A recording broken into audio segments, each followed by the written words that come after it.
అందరికీ నమస్కారం. ఈ వీడియోలో నేను రాబోయే చంద్రగ్రహణం గురించి మాట్లాడబోతున్నాను. మార్చి 3వ తారీఖు పౌర్ణమి రోజు, హోలీ రోజున చంద్రగ్రహణం సంభవించనుంది. ఇది సింహరాశి పుబ్బా నక్షత్రంలో జరుగుతుంది. ఈ గ్రహణానికి సంబంధించిన వివరాలు నేను ఒక షార్ట్ వీడియో అప్లోడ్ చేయడం జరిగింది. దాంట్లో ఎప్పుడు జరుగుతుంది, ఏ రాశుల వారికి బాగోదు, ఏం పరిహారాలు చేసుకోవాలి, ఏ సమయంలో జరుగుతుంది, అవన్నీ చెప్పుకున్నాను. సో దాన్ని కూడా మీరు చూడవలసిందిగా నా మనవి. మీకు ఈ వీడియోలో దాన శ్లోకాలు, గ్రహణ పీడ నివారణ శ్లోకాలు మరియు ఒక ప్రత్యేక పరిహారం తెలియచేస్తాను. ఇప్పుడు చెప్పబోయే శ్లోకం కాగితం మీద రాసి మీరు దాన్ని తల మీద వస్త్రంతో కానీ ధరించడం వల్ల ఈ గ్రహణ సంబంధించిన పీడ నివారణ జరుగుతుందని పెద్దలు తెలిపారు. ఇప్పుడు ఆ శ్లోకం చూద్దాం. ఇంద్రాణలో దండధరశ్చ రక్ష ప్రచేతసో వాయుకుబేర శర్వాహ మధ్యన్మరుక్షే మమ రాశి సంస్థే చంద్రోపరాగం శమయస్తు సర్వే. ఇప్పుడు మీ సౌలభ్యం కోసం గ్రహణ పరిహార శ్లోకం మీకు పారాయణ చేసి వినిపిస్తాను.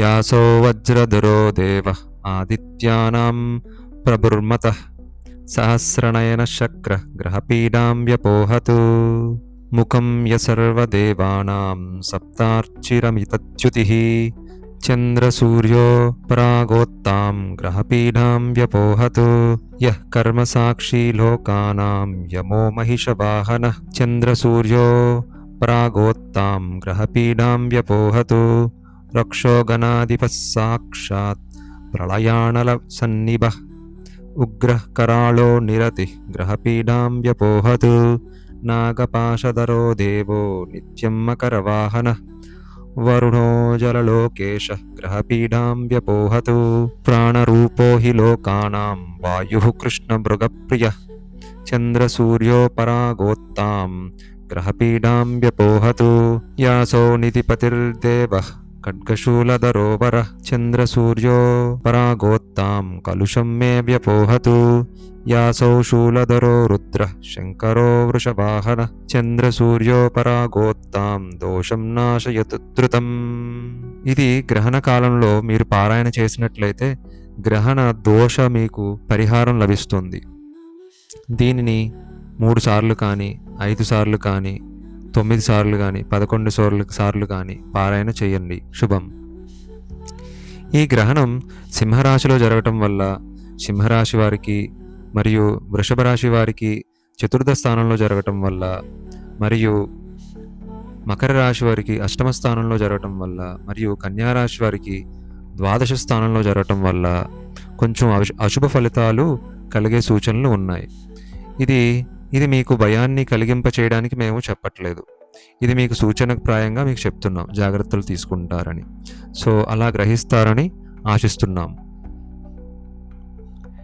ఇప్పుడు చెప్పే దానాలు వృషభ రాశి వారు, సింహరాశి వారు, కన్యా రాశి వారు, మకర రాశి వారు చేసుకుంటే గ్రహణ పీడ మీకు కొంచెం తగ్గే అవకాశం ఉంది. సో దానం ఇచ్చుకోవాల్సింది ఏమిటంటే ఒక చిన్న కంచు పాత్రలో వెండి చంద్రబింబం మరియు వెండి నాగప్రతిమ ఉంచి దాంట్లో చక్కగా ఆవు నెయ్యి అవి మునిగే వరకు పోసి ఒక సద్బ్రాహ్మణుడికి ఎంతో కొంత దక్షిణతో దానం ఇవ్వడం చెప్పదగిన సూచన. ఈ దాన శ్లోకాలు ఇప్పుడు చూద్దాం. మమ జన్మ రాశి జన్మ నక్షత్ర స్థిత చంద్రగ్రహణ సూచిత సర్వారిష్ట శాంతిపూర్వక ఏకాదశ స్థాన స్థిత గ్రహణ సూచిత శుభఫలా వాప్తయే బింబదానం కరిష్యే అని సంకల్పించి చంద్రుని కేతువును ధ్యానించి నమస్కరించి మరియు ఇప్పుడు చెప్పబోయే శ్లోకం చదివి దానం ఇవ్వాల్సిందిగా మనవి. తమోమయ మహాభీమా సోమసూర్య విమర్దన హేమతార ప్రదానేన మమ శాంతి ప్రదోభవ విదుం తుద నమస్తుభ్యం సింహికానందనాచ్యుత దానేనానేన నాగస్య రక్షమాం వేదజాద్భయాత్ అని చెప్పి దానం చేయాలి.